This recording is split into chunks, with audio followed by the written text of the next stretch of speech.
So yun mga ka-business, good morning sa ating lahat. Maaga tayo at hatid tayo yung estudyante. Hindi tayo nakapag-upload nitong nakarang araw at wala naman ako maiisip na content. Luto na naman kasi yung aking ginawa so baka magsawa po kayo, kaya hindi na in-upload. At maiksi lang din naman po yung aking naging vlog nung nagluto na naman ako. Ganun yung aking camera, punasan ko lang po. So ayan, alright. So yung mga business, wala masyadong wala masyadong ganap dito lang. Hatid sundo, luto, ganun lang naman ang ginagawa ko dito sa bahay. Yan, linis konti dito. Kahapon nag-ayos kami bagong tawag to, nais namin yung sala kasi syempre bagong taon, kailangan bagong design, bagong yung bagong forma, bagong muka. Ganun po mga business, yun lang naman. So nagbibihis si Amaro, araw-araw nating hinahatid. Hindi pala, hanggang Biyernes. Medyo nilagnat siya kasi nga yung ngipin niya sumasakit tapos nagkasipon, ngayon nilagnat. Pero kahit nilagnat, pumasok pa rin kahapon kasi may performance task sila. Ayaw niyang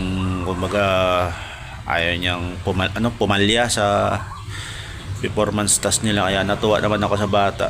Sabi ko, huwag ka na pumasok, nagpaalam naman na ako kay sir. Sabi, hindi, nagsabi na ako kay sir na papasok ako. Sabi ko, sige pala, mag face mask ka kasi may gagawin silang parang magkukook sila sa cooking ba tawag doon? Hindi kasi gumawa sila ng performance task nila, gumawa sila ng ice candy. So yun yung naging performance task nila. Sandali lang naman yata, mga halos 3 oras lang o 2 oras lang siya sa school kasi nag half day siya, kasi dapat ang pasok niya umaga 6. Nagpahatid siya sa akin mga 1 po ng hapon. So nag-chat siya ng mag-alas 3, nasunduin ko na siya, so 3 oras lang siya.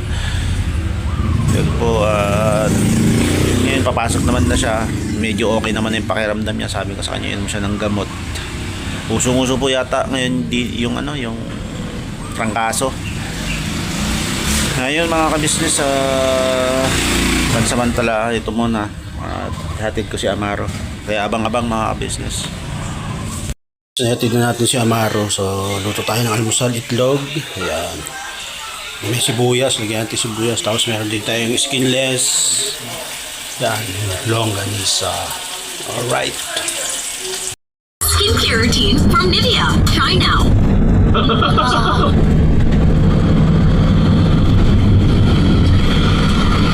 Boss, sisig! Nanonood akong vlog mo eh. Ha? Nanonood akong vlog mo. Ay, salamat sa support. Ano ko yung natuldukan din? Oo. Tuldukan na? Oo. Wala nang tuldok. Wala. Kwento ko nga sa kanila pa. Bundok Arayat. Sige pa lang anak natin. Nag-aaway natin yung pag-upload.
Palang araw sa atin na rin ko. At dahil hapon na naman nagluluto na naman tayo mga ka-business. Siyempre, luto tayo ng ating panghapunan. So, siguro alam nyo na yung aking lulutuin. Simpleng tinola lang naman to. Tinolang manok na may papaya, na may dahon na malunggay. Kaya yun, tara, samahan nyo ako at tayo magluluto. Alright. Pero na po yung mga aking ano tawag dito, halo. Yan, dahon ng malunggay, 4 na pirasong papaya, maraming luya at siyempre isang buong sibuyas. At dito naman sa kabila, siyempre yung ating chicken, 2 buong manok po yan. Nilinis ko yan, nahugasan din. Let's go. Ang gagamitin ko mantika ay yung kanyang mga balat. So natural po yan. Huwag po kayo maniwala na yung taba ng manok ay nakaka-high blood. Ang nakaka-high blood po yung kanin at saka yung mga processed food. Yes, yan po mga ng mga sakit ng mga kidney stone, mga diabetes, mga matatamis yan, sugary. Kaya huwag kayo maniniwala yan, taba ng baboy, taba ng baka at taba ng manok po ay hindi nakakaibat. Basta wag nyo lang hahaluan ng matatamis, maraming kanin, at mga processed food po. Alright, so yan ang gagawin natin, mantika. Let's go. Kita nyo na, nagmantika na siya. So ganyan lang karaming mantika natin gagamitin at magigisa na po tayo. Alright. So yan na po. Nilagay ko na yung sibuyas, bawang at luya. Yan. Hindi na po tayo naglagay ng sibuyas. Yan. Dudukot mo dyan. Abang galo. Dudukot mo dyan. Baka may pera ka eh. May pera. Ikaw nga maraming pera sa akin. Laki ng ipon mo eh. Kunti na nga lang eh. Oh, wala kang madudukot yan kahit sindihan mo ako, hindi ako mangangamay pera. Meron. Ano? Meron. Ano? Kung may madukot ako dyan. Sige, dikutin mo. Ibang dukot naman yan eh. Talaga. Ayaw, wala akong madukot. Wala, ayan po. Ayan si Bonggalo nagugulo. Yung pasaway. Papasaway yung O, Bonggalo. kasama si Bogi. Yeah. Kasama ka. Anong bogi? Si Bogi kasama rin. Kasama rin? Ikaw rin, kasama ka rin. Kasama eh. Saan? Saan? Kalokohan. Kalokohan. Magluluto muna ako ng ulam natin. Baga tayo gumawa ng kalokohan. Alright. Mga business, nilagay ko na yung ating manok. So, sasangkotsahin natin dyan. Maging golden brown siya. At bago natin lalagay yung ating papaya. Right. Inuna natin yung pinagmantikan natin yung balat. Sumunod po, sibuyas, luya, and then yung chicken. Meron lang po kasimple. Alright. Mga business, ito lang muna yung aking magiging video. Update lang kahapon kung napanood nyo sa vlog ni Kuya. Galing kami kila Kabady, Makimoto at kila Tekram para ipaalam na yun nga, nalalapit na ang kasal ng ating Papa Dins at kinuhang ninong si Tatay Ram at abay naman si Kabady, si Makimoto. Ay, meron akong first time ko magkatigyawat sa ilong.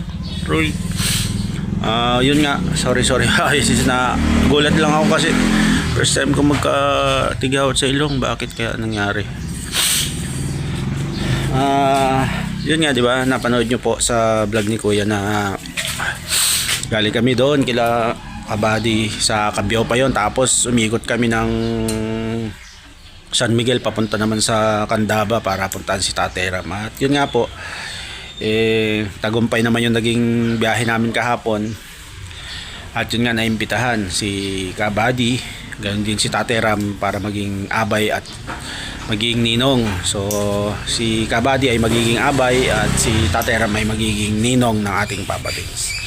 So yun lang naman ang mga update. Tsaka tong upload ko na to mix video. Nagluto ako ng agahan, nagluto ako ng hapunan, and then mga montage sa biyahe. Kaya pagtsagaan nyo na mga business ko minamahal.